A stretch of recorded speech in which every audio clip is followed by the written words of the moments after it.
Ay, magandang araw mga boss. Nandito po tayo ulit sa ating simpleng kaalaman po na ibabahagi ko sa inyo, no. Ang kagandahan po, pagka po kayo meron sasakyan na mid-grade or high grade o other car na merong Bluetooth function dun sa inyong smartphone. Malaking bagay po na meron na sasakyan ninyong Bluetooth phone connection, no. Tulad po nito, receiving tsaka yung drop, no. Ito po ay malaking bagay kasi po sa safety natin, pagka po merong Bluetooth smartphone connection yung inyong sasakyan, hindi nyo na po hahawakan yung inyong cellphone, yung telepono. Yun po ay isang malaking bagay, no, para sa ating safety.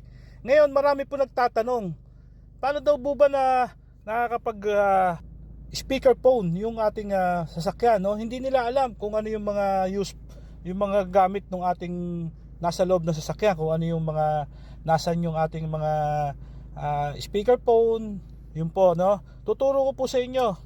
Sa hindi po nakakaalam mga boss, yung nasa ibabaw po ng ating roof, ito po, yung para pong may grills na yan po yung speakerphone. Kaya po kahit na hindi natin hawak yung ating cellphone, masasagot natin yung ating kausap, no? Dahil ito po, yung grills, parang grills na yan po yung speakerphone. Okay? Dapat po alam natin yung ating mga nakalagay dito sa ating sasakyan, ano? Kung ano yung gamit, no? So, isang maliit na bagay lang po yan mga boss, para mas nalalaman natin kung ano yung mga yan na nakalagay sa ating sasakyan.